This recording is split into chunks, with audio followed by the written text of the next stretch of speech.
Now, I would explode these because I want to recreate. So not only can you recreate line work, so right click, create similar, you can also recreate filled regions. So if you select an existing filled region, right click, and you go and say create similar, you can create the similar filled region as well. Okay, so now we're going to trace, we're going to redraw that shape, but we're going to now have an exterior shape. Okay, now if I start drawing, I need to change my line weight, so I'm going to change this to 5 masonry. This is the only downside for filled regions. Okay, so creating filled regions. So right click, create similar. That's one way to activate the command. Okay, or you're going to go to, on the annotation tab, you're going to look for filled region and mask regions. Some of your laptop's interfaces might look a bit different to mine, so just look for the filled region and mask regions. Okay, they are hidden in the command, so if you are getting stuck, please ask for assistance. But this will be a filled region, and I'm going to use line weight 5. Okay, and 5 masonry, and remember you can pick any filled region to do this with for this exercise, because yeah, you can pick any one of these to see what it looks like, but I'm just going to stick to screed. Okay, so I'm going to start drafting. So in this direction, so if you go here, it's going to go 2000 in this direction, 2000, 2000, and I've given you a starting point. Remember, go down, it's 500 down, 500. Again, I'm going to go to this, so it's 2500, 2500. I can go down. Okay, remember that's going to be 3 meters.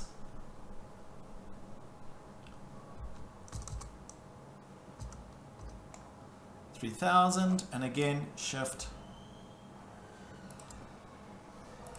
Okay, now don't exit the command now. If you exit the command now, we don't have the round corners yet. Okay, so just remember you'll need those round corners. So again, you're going to go to use the fillet command.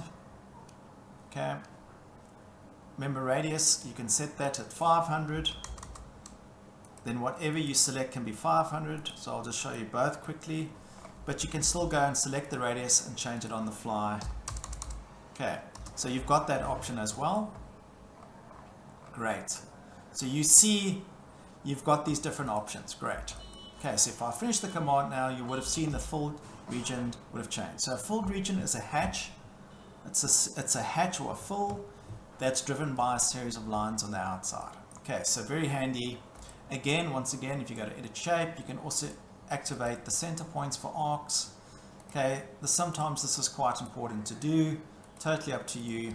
Okay, all right, and you can keep these constraints. So you can keep these, when line work changes, you'll notice that it'll try and keep these things connected. Okay, so Revit's always trying to keep this information connected.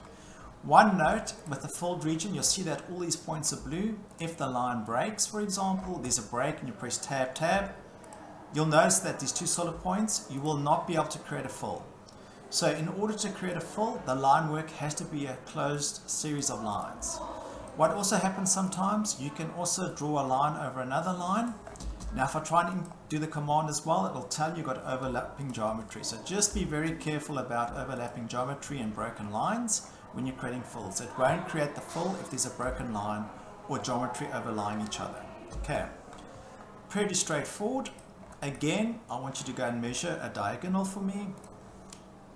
Tab, tab, tab, tab, tab, tab, tab, tab. Okay, so create a dimension. If things are not working, just follow my little keystrokes on the side here. Now, there is one more option I want you to do, is give me the area of the shape. Now, in order to get an area from the shape, if you've got a filled region, if you select the filled region, you'll see that it'll give you the dimensions in properties. It'll tell me that it's 1 square meter. Okay, so I want the square meters of the shape. Okay, so please select the shape. So as I'm doing with the example above, select any shape. You see it gives me the area. I want you to select the filled region, and I want you to give me the area. Okay. Great. All right, so that's that for exercise 5.